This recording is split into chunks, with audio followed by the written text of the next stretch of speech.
ल साथीहरु, आज हामीले बिजनेस स्ट्याटिस्टिक्स फिक्स क्वेसन 2082 गरेछौँ। हेर्नुहोस् त, बिबिएस फर्स्ट इयरको है। हजुरहरूको फुल मार्क भनेको साथीहरु 100 हो।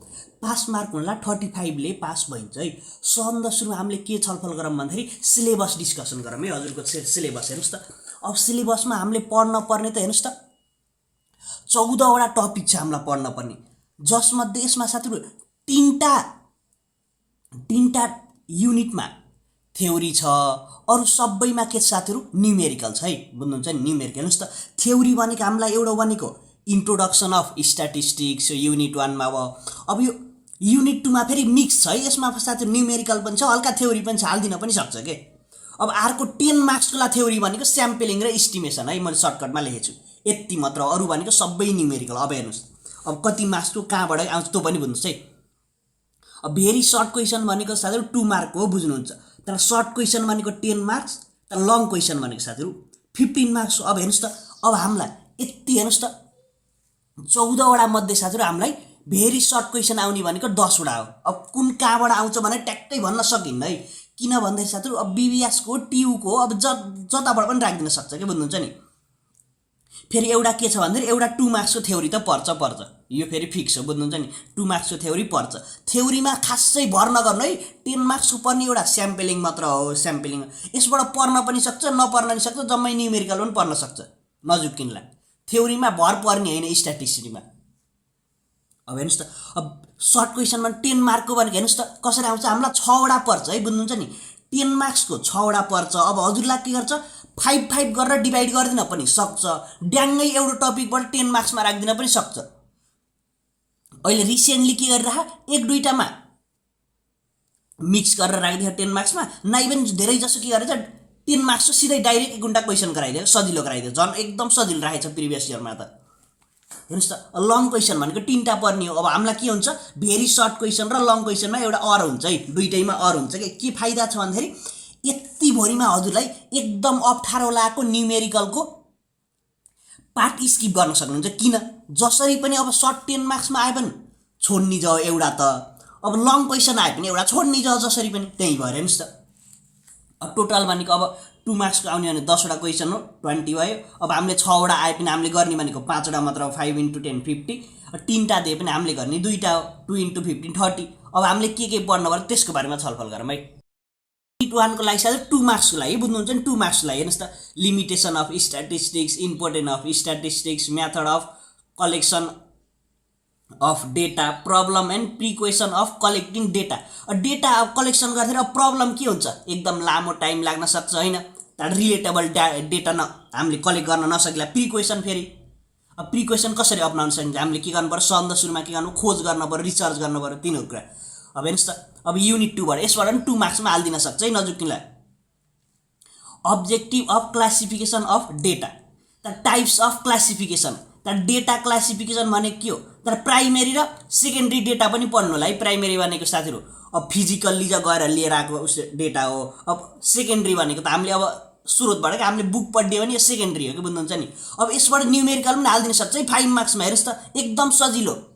हिस्टोग्राम, पोलिगन, तर ओगिभ इम्पोर्टेन्ट छ है, ओगिभ पाइ चार्ट। यो भनेको नर्मल हामीले पहिल्यै पढेका नि के, क्लास 10 का हो न यो ओगिभहरु, यिनीहरु पाइ चार्टहरु। 5 मार्क्सलाई हाल्छ है, हाल्यो भने मिक्स गरेर जोडेर दिन्छ क्या 10 मार्क्सकोमा। युनिट 3 बाट हेर्नुस् त, मेजर अफ सेन्ट्रल टेन्डेन्सी।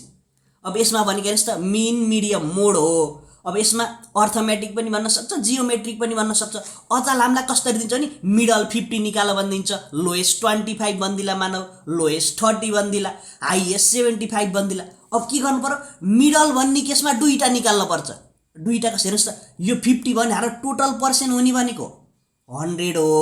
अब मिडल 50 बन्दियो भने यहाँसम्म के छ, 50 छ, यहाँसम्म 50 छ, बुझ्नुहुन्छ नि। हेर्नुस् त, कति बच्यो यहाँ यता भनेको 25, यता भनेको 25, 2टा हो के। सुरुदेखि यहाँ हामीले P25 निकाल्न पर्यो एउटा, यहाँसिम 25 + 50 गर्दा कति भयो, P75, 2टा निकाल्न पर्यो नि, नजुक्नु। लोएस्ट भन्नु भने त सिधै 25 भइहाल्यो। तर हाइएस्ट 75 भन्नु भने लोएस्ट सधैँ बढ्छ, हाइएस्ट सधैँ के हुन्छ, घट्न सक्छ भने हाइएस्ट 75 भनेको कति हुन्छ भन्नुस् त, माथिबाट घट्दै आएर कति हुन्छ, हाइएस्ट 75 भन्नु भने हामीले कति निकाल्नु पर्छ त्यो कमेन्ट गर्नु होला है साथीहरू। अब पर्सेन्टाइलमा आइदिन्छ है, हजुरलाई नझुक्किनु होला।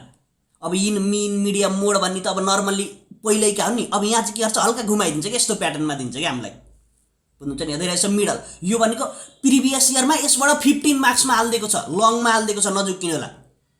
हेर्नुहोस् त, अब युनिट 4 बाट है, अब मेजर्स अफ डिस्पर्सन है, यसबाट हेर्नुहोस् त, पहिल्यैका है क्लास 10 को यो इकोनोमिक्समा पनि छ, म्याथमा पनि छ है, नझुक्किनु। Range, quartile deviation, standard deviation, त्यहाँबाट कोफिसिएन्ट अफ भेरिएन्स, यो त भन्न परेन मैले।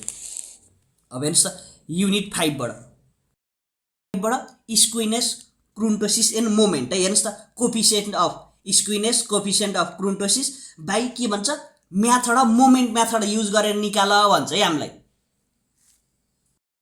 युनिट 6 भयो, हेर्नुहोस् त, कोरिलेसन एन्ड रिग्रेसन एनालाइसिस है, हेर्नुहोस् त, केबाट जान्न पर्यो, correct coefficient of rank correlation है, ऱ्याङ्क कोरिलेसन हामीलाई मिस्टेक दिएको हुन्छ त्यसबाट करेक्ट गर्ने के। त्यहाँबाट काल पियर्सन, त्यसपछि हामीलाई प्रोबल इरल पनि निकाल्न पठाउँछ। त्यहाँबाट 2 रिग्रेसन कोफिसिएन्ट पनि भनिदिन सक्छ है, जसरी पनि क्वेसन दिन सक्छ। अब अर्को भनेको युनिट 7 को टाइम सिरिज, यसबाट प्रिभियस इयरमा 81 मा के दिएको थियो हामीलाई, 15 मार्क्समा हालेको थियो। Measurement of trend value by using semi average, तर मुभिङ एभरेज भनेको 2 मार्क्सको लागि दिन्छ। हामीलाई लिस्ट स्क्वायर मेथड भनेर केमा दिन्छ, 5 मार्क्समा पनि दिन सक्छ, सिधै 10 मार्क्समा पनि हालिदिन सक्छ, 2-3टा क्वेसन थपेर।